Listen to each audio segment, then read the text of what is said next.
భుజాలపై బాధ్యతలున్నవాడు ఎప్పుడూ త్వరగా నిద్రపోలేడు. అలాగని చెప్పి ఆలస్యంగానూ లేవడు. మది ఆలోచనలతో అలిసిపోతున్నా మనసు మాత్రం పరిగెత్తిస్తూనే ఉంటుంది. మధ్యతరగతి మనిషికి సంతోషాల కంటే బాధ్యతలే ఎక్కువ. నువ్వు ప్రశాంతంగా జీవించాలంటే వీటిని తప్పకుండా పాటించు. కొన్ని చూసినా ప్రశ్నించకు, కొన్ని చూసినా అడక్కు. ఎలాంటి నాటకాలొద్దు. మౌనంగా ఉండు, దూరంగా ఉండు. ఆత్మాభిమానంతో ముందుకు సాగిపో. ఏమంటావు నేస్తమా?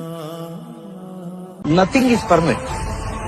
ఏది శాశ్వతము కాదు. శాశ్వతము కాని వాటి కోసం తాపత్రయపడకు. ఇంకొకరిని చూసి నాకు లేదేంటి అని ఏడవకు. ఇంకొకటికి వాడుకున్నది వాడుకుంటది, నీకున్నది నీకుంటుంది. 5 వేళ్లు ఒక సైజులో ఉంటే మనం వాడడానికి పనికిరాం. డబ్బును మించిన కరెన్సీ ఒకటి ఉంది, టైం. డబ్బు ఒక్కొక్కడి దగ్గర ఒక్కోలా ఉంటుంది, కానీ టైం మాత్రం ప్రతి ఒక్కడి దగ్గర సమానంగా ఉంటుంది.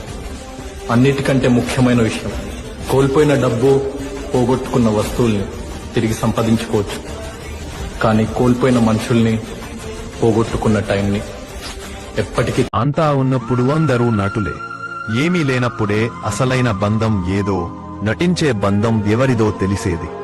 సంతోషంలో పలకరించే ప్రతివారు బంధువు కారు. నీ కష్టాన్ని తమదిగా భావించి నీ కన్నీళ్లు తుడిచేవారే నీ అసలైన బంధువులు. ఈ ప్రపంచం ఒక నాటకరంగం. ఇక్కడ నీ బాధను చూసి నిజంగా చలించేవాళ్ల కన్నా ఆ బాధను చూసి ఆనందించే ప్రేక్షకులే ఎక్కువ. నీ నవ్వును పంచుకోవడానికి ప్రపంచమంతా వస్తుంది, కానీ నీ కన్నీళ్లు తుడవడానికి, ఆ కన్నీటికి కారణం అడగడానికి నీవాడు అనుకున్న ఒక్కదే వస్తాడు. కష్టం కష్టం కష్టం. ఎవరికి లేదు కష్టం ఈ రోజు, ఎవరికి లేదు ప్రాబ్లమ్స్ ఈ రోజు. నువ్వు ఈ పూట తింటున్న అన్నం కూడా 6 నెలలు కష్టపడితేనే వచ్చింది. ఎందుకు పనికిరావు అనుకుంటున్న నువ్వు కూడా 9 నెలలు మీ అమ్మ మోస్తేనే వచ్చావు. ఇంత స్ట్రగుల్ తో ఈ ప్రపంచాన్ని చూసి సక్సెస్ చూడకుండా చనిపోతావంటవేంది బ్రదర్? కొన్నిసార్లు జీవితంలో కొన్ని రావడానికి లేట్ అవుతుందేమో గానీ రావడం మాత్రం పక్కా గుర్తుపెట్టుకో. చదువుకున్న ప్రతి వారు సంస్కారులు కారు. చదువు లేనివారు సంస్కారం లేనివారు కాదు. పేద ధనిక అనే భేదం లేకుండా అందరినీ గౌరవించగలిగిన వారే మంచి సంస్కారవంతులు.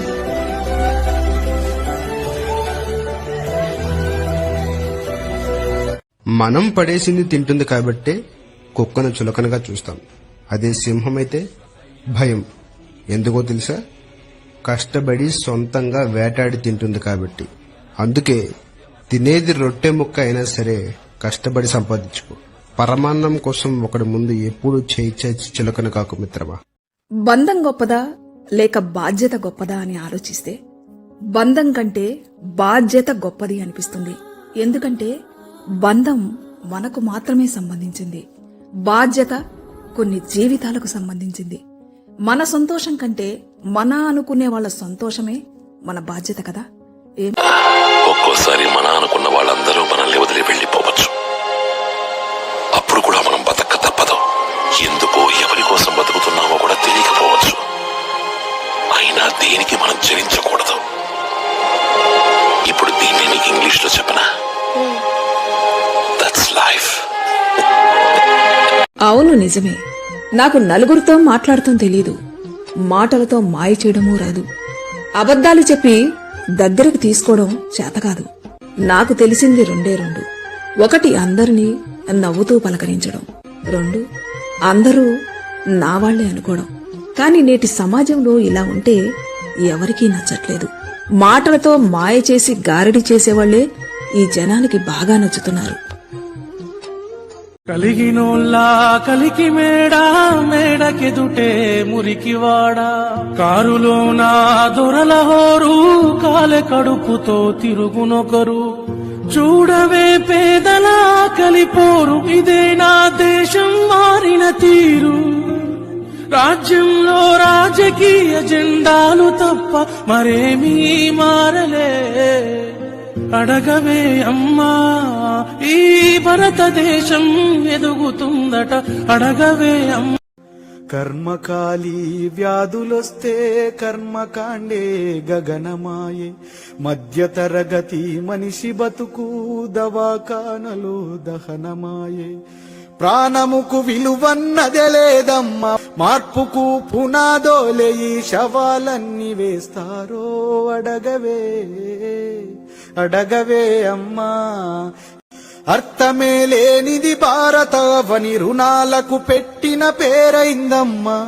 శ్మశానమైన ప్రశాంతమెంతో మన దేశము ఘోరమే. అవసరానికి ఆదుకున్నోణ్ణి కూడా మర్చిపోతున్న రోజుల్లో బ్రతుకుతున్నావు. మనం ఎవరికి ఉపయోగపడకపోయినా పర్వాలేదు, కానీ రేపన్న రోజు మనకి ఎవరి అవసరం పడకుండా ముందు జాగ్రత్తగా ఉండు. ఎందుకంటే ఇక్కడ పైసలు లేకపోతే కష్టాల్లో ఉన్నావని తెలిస్తే కొందరు తోబుట్టువులు కూడా దరిచేరడం లేదు. నీ ప్రతిరోజు, ప్రతి అడుగు, ప్రతి రూపాయి రేపు నీ జీవితాన్ని నిర్ణయించగలదు. ఎవరి మీద అతిగా ఆధారపడకు. ఎలాగైతే చీకటి పడితే నీ నీడ నిన్ను వదిలేస్తుందో నేటి మనుషులు కూడా అంతే అవసరానికి వాడుకుని వదిలేసే రకం. జీవితం అంటే కేవలం బ్రతకడం కాదు, మనకంటూ ఒక గుర్తింపును సంపాదించుకోవడం. నీ లక్ష్యం గొప్పదైతే నీ దారిలో వచ్చే అడ్డంకులు కూడా అంతే గొప్పగా ఉంటాయి. వాటిని దాటితేనే నువ్వు శిఖరాన్ని చేరుకోగలవు. కొన్నిసార్లు మాటలతో ఇచ్చే సమాధానం కంటే నీ ఎదుగుదలతో ఇచ్చే సమాధానం చాలా శక్తివంతమైనది. అనా జీవితంలో ఒకటి గుర్తుపెట్టుకో, దేవుడైన రాముడే రాజుగా రాజ్యమేళాలంటే 14 ఏళ్లు వనవాసం తప్పలేదు. మనుషులం మనమెంత.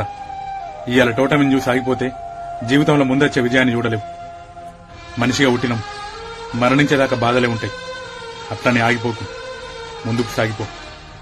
గుర్తుంచుకో, జీవితంలో నాకు దేని మీద ఆశ లేదు. ఉన్నదాంట్లోనే సర్దుకుపోయినా ఆనందంగా ఉన్ననా. నా అనుకున్న నలుగురితో మాట్లాడినా కంటి నిండా నిద్రపోయినా. ఇంకేం కావాలన్నా ఈ జీవితానికి? ఈ జీవితం అనేది 4 రోజుల అంగడి, కానీ దానికి మురిపాలెన్నో. జీవితం ఏం లేకుండా స్టార్ట్ చేసినా ఆ దేవుడు ఏదిచ్చినా నాకు గొప్ప వరమే. లేని దాని గురించి ఆలోచించా, ఉన్నది పోగొట్టుకుని బాధపడ. ఆ దేవుడు నాకు ఏదిచ్చినా గొప్ప వరమే మిత్రం, గుర్తుంచుకో. నా జీవితంలో నేను ఎప్పుడు బయటని నమ్మి నష్టపోలే, మందిని నమ్మి మోసపోలే. మన అనుకునేటోని నమ్మినా, నష్టపోయినా, మోసపోయినా అయినా నాకు సంతోషమే. మళ్ళీ ఎవరిని నమ్మొద్దని గుణపాఠం నేర్చుకున్నా. నాకు ఒక చిన్న అలవాటు ఉంది.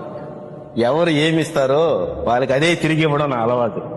అది ప్రేమ, డబ్బు, గౌరవం, విలువ ఏదైనా వడ్డీ టు చక్రవడ్డీ గట్టికి ఇచ్చేస్తాను. ఎందుకో తెలుసా, నా జీవితంలో ఎవరిని గుడ్డిగా నమ్మను. నిజాయితీగా బ్రతకడానికి ఇది తాతల కాలం నాటి రాతీయుగం కాదు, కల్తీ నా కొడుకులు బ్రతికే కలియుగం. అర్థమైందనుకుంటా. ఎంత మందికి తెలుసో లేదో నాకు తెలీదు, ముసలికి నాలుకుండదు, తాబేలికి వెంటుకుండదు, చేపలకి జీర్ణ శక్తి ఉండదు, పీతలకి తల ఉండదు, పాములకి చెవులుండవు, కానీ మనుషులకి అన్ని ఉన్నా కూడా మంచి మనసుండదు. కాలం కలిసి రావాలన్న పదం నాకు అసలు ఇష్టం ఉండదు. ఎందుకంటే కలిసి రావాల్సింది కాలం కాదు, ఎదగాలి అనే కసి మనలో ఉంటే అన్ని కాలాలు కలిసి వస్తాయి. మనం చేయాల్సిన కృషి చేయకుండా కాలాన్ని, అదృష్టాన్ని నమ్ముకోవటం కరెక్ట్ కాదు.